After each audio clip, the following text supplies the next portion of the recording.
പ്രണയതീർത്ഥം ഭാഗം 15. കാറിൽ നിന്ന് പുറത്തിറങ്ങിയ ആളെ കാണെ അപ്പു ഒഴികെ എല്ലാവരുടെയും മുഖത്ത് പുഞ്ചിരി വിരിഞ്ഞു. ദാമേട്ടാ, ശ്രീദേവി നിറഞ്ഞ ചിരിയോടെ വിളിച്ചുകൊണ്ട് വേഗം അയാളുടെ അടുത്തേക്ക് വന്നതും അപ്പോഴാണ് വന്നയാളാണ് കണ്ണേട്ടൻ്റെ അമ്മാവൻ എന്ന് അപ്പുവിന് മനസ്സിലായത്.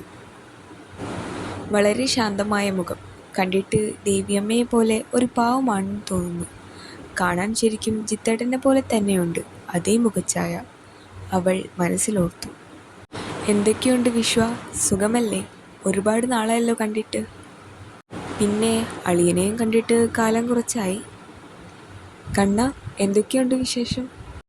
നന്നായി പോകുന്നു അമ്മാവ, അവൻ ഒരു ചെറുചിരിയോടെ പറഞ്ഞതും അയാളുടെ നോട്ടം ജീവയുടെ അടുത്തായി നിൽക്കുന്ന പെൺകുട്ടിയിലേക്ക് നീണ്ടു. ഇതാരാ ഈ കുട്ടി?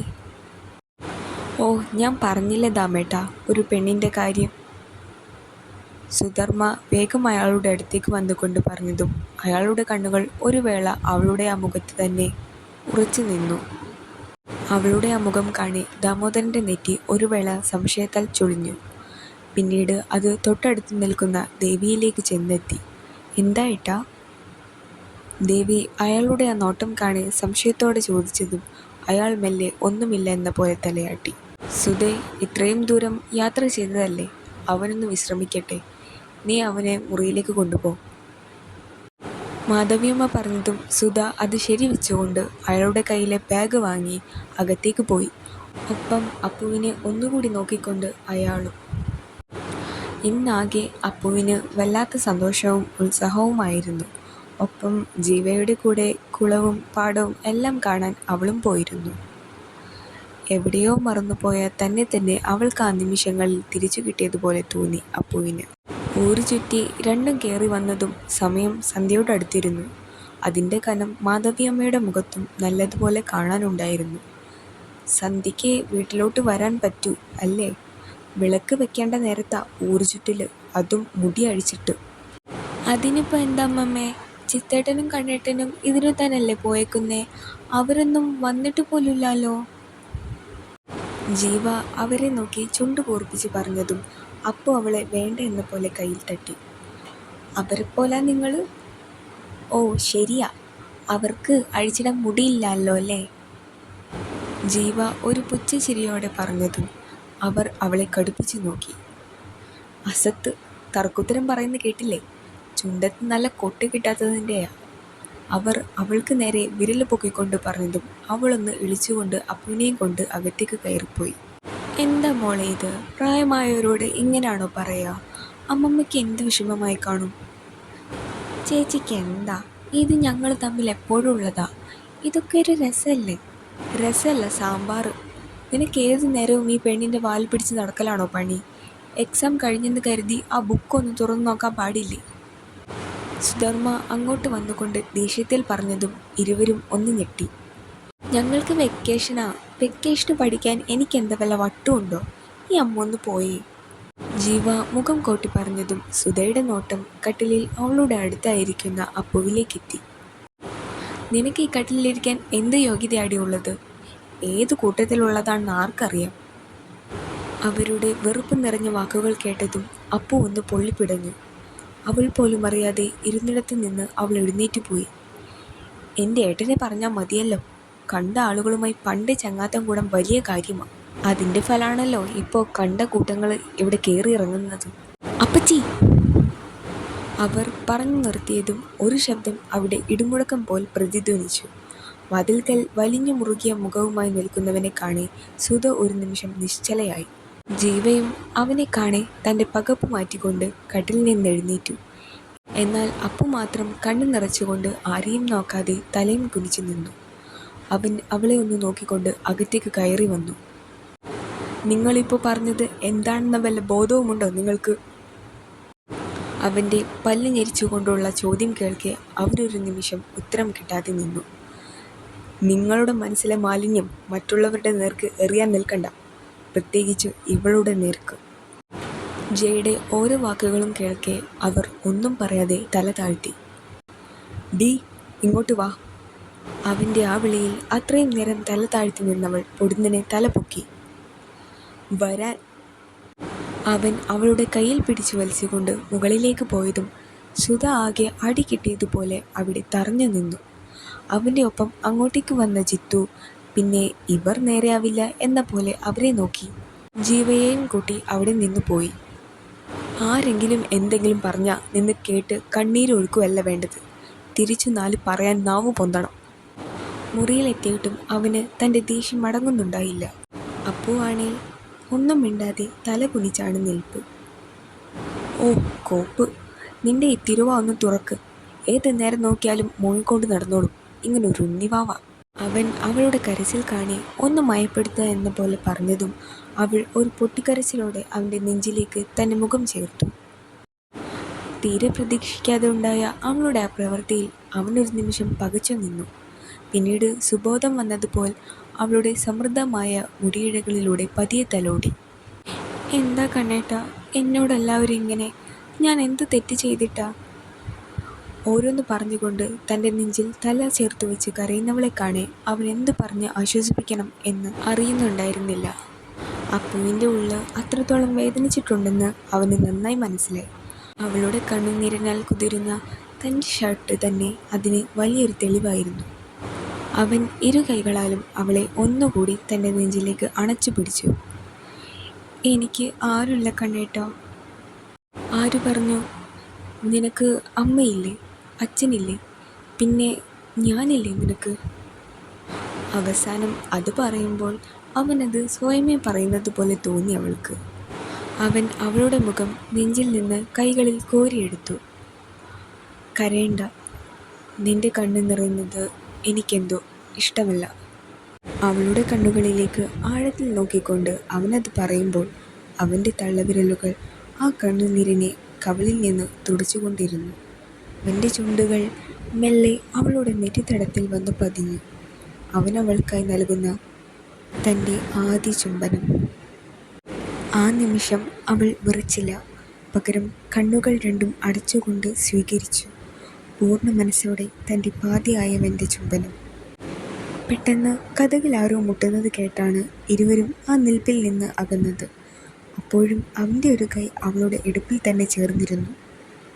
കണ്ണാ, അപ്പുമോളില്ലേ അവിടെ? അല്പം വെപ്രാളം നിറഞ്ഞ ദേവിയുടെ സ്വരം കേൾക്കെ അമ്മ കാര്യം അറിഞ്ഞു എന്നവന് മനസ്സിലായി. ആ അമ്മേ, അവളിവിടെയുണ്ട്.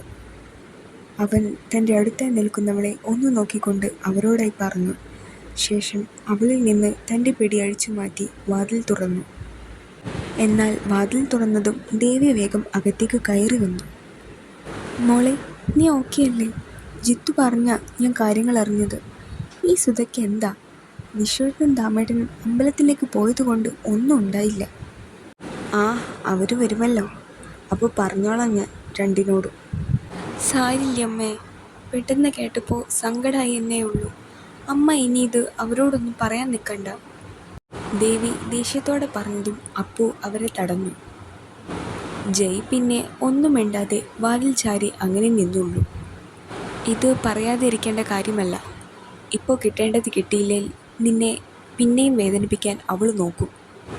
ദേവി മനസ്സിലുറപ്പിച്ചുകൊണ്ട് പറഞ്ഞതും അപ്പുവിനാണേൽ താൻ കാരണം ഇനി ഒരു പ്രശ്നം ഉണ്ടാവുമല്ലോ എന്ന പേടിയായിരുന്നു. അല്പം കൂടി കഴിഞ്ഞതും വിശ്വനും ദാമോദരനും അങ്ങോട്ടേക്ക് വന്നു.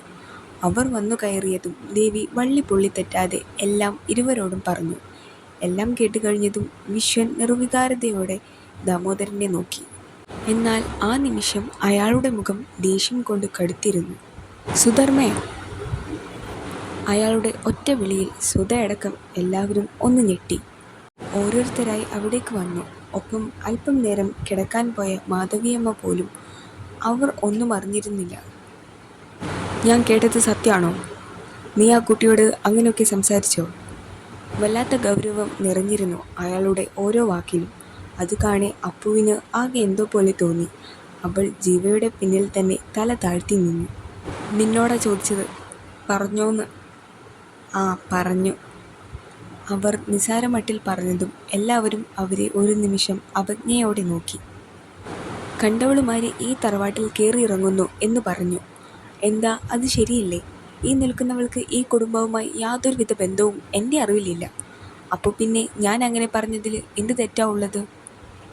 അവർ വലിയ ധൈര്യം അഭിനയിച്ചുകൊണ്ട് പറഞ്ഞതും ഇപ്രാവശ്യം കലി കയറിയത് ജയ്ക്കായിരുന്നു. എങ്കിലും അമ്മാവൻ ചോദിക്കുന്നതിനിടയിൽ ഇപ്പോൾ താൻ കയറി ഇടപെടുന്നത് ശരിയല്ല എന്നതിനാൽ അവൻ അതടക്കി പിടിച്ചു നിന്നു. "നീ വല്ലാതങ്ങ് നല്ല പിള്ള ചമയല്ലേ സുധേ. നിന്നെ ഞാൻ ഇന്നോ ഇന്നലെയോ കാണാൻ തുടങ്ങിയതല്ല.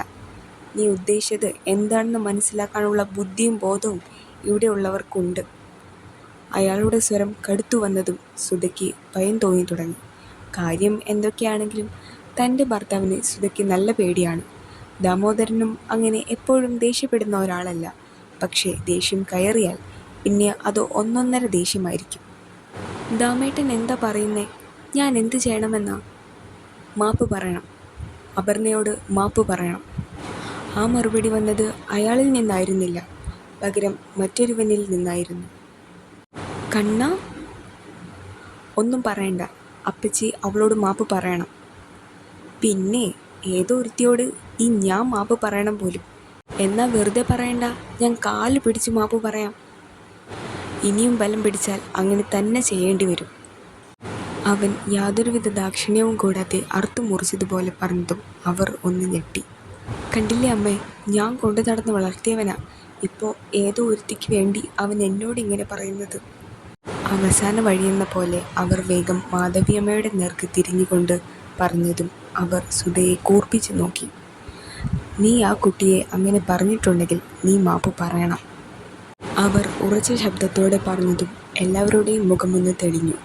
എന്നാൽ അമ്മയും തന്നെ കൈവിട്ടല്ലോ എന്നോർക്കെ അവർ ഇനി ഒരു രക്ഷയുമില്ല എന്ന് മനസ്സിലാക്കി. "അപ്പോൾ എങ്ങനെ അപ്പച്ചി, മാപ്പ് പറയുവല്ലേ?" ജയ് നെഞ്ചിൽ കൈകൾ പിണച്ചുകെട്ടി ഒരു പുച്ഛച്ചിരിയോടെ പറഞ്ഞതും അവർ ജീവയുടെ പിന്നിലായി നിൽക്കുന്നവളെ പകയോടെ നോക്കി. "പറയാം." അത്രമാത്രം പറഞ്ഞുകൊണ്ട് അവർ അവളുടെ അടുത്തേക്ക് വന്നതും ജീവ വേഗം മുൻപിൽ നിന്ന് നീങ്ങിക്കൊടുത്തു. "ഞാൻ നിന്നോട് പറഞ്ഞത് തെറ്റാണ്. എന്നോട് ക്ഷമിക്കണം." അവർ അവളിൽ നിന്ന് നോട്ടം മാറ്റിക്കൊണ്ട് പതിയെ പറഞ്ഞതും അപ്പുവിന് എന്തുകൊണ്ടോ വല്ലാത്ത സങ്കടം വന്നു. അവൾ പോലും അറിയാതെ അവളുടെ കണ്ണുകൾ നിറഞ്ഞു. "വേണ്ട, എന്നോട് അങ്ങനെയൊന്നും പറയണ്ട." അവൾ ചുമരിലേക്ക് തട്ടി നിന്നുകൊണ്ട് സങ്കടത്തോടെ പറഞ്ഞതും സുധ അവളെ എരിയുന്ന കണ്ണുകളോടെ നോക്കി. "നീ എന്നെ കൊണ്ട് മാപ്പ് പറയിച്ചല്ലേ? നിനക്ക് ഈ സുധർമ്മ ആരാണെന്ന് ഞാൻ ശരിക്കും അറിയിച്ചു തരാം." അവർ പകയോടെ അവളെ നോക്കി ദഹിപ്പിച്ചുകൊണ്ട് വേഗം മുറിയിലേക്ക് കയറിപ്പോയി. അപ്പുവിനാണെങ്കിൽ വല്ലാത്തൊരു സങ്കടം തൻ്റെ നെഞ്ചിൽ കിടന്നു വിങ്ങുന്നത് പോലെ. "ഒന്നില്ലെങ്കിലും അമ്മയുടെ പ്രായമുള്ള സ്ത്രീയല്ലേ? അവർ എന്നോട് മാപ്പ് പറയാ എന്നൊക്കെ പറഞ്ഞാൽ, അതും സ്വന്തം മക്കളടക്കം എല്ലാവരുടെയും മുൻപിൽ വെച്ച്." അവളുടെ കണ്ണുനീർ കാണെ എല്ലാവർക്കും അവളോട് അലിവ് തോന്നി. എന്നാൽ ഒരുത്തൻ്റെ മുഖം മാത്രം അവളുടെ കരച്ചിൽ കാണെ കൂർത്തു വന്നു. അവളുടെ നോട്ടം അവൻ്റെ മുഖത്തേക്ക് എത്തിയതും അവൻ അവളെ കരയരുതെന്ന പോലെ ഗൗരവത്തിൽ തലയനക്കി കാണിച്ചു. അത് കാണെ അവൾ വേഗം തൻ്റെ കണ്ണു തുടച്ചുകൊണ്ട് തല താഴ്ത്തി. തുടരും.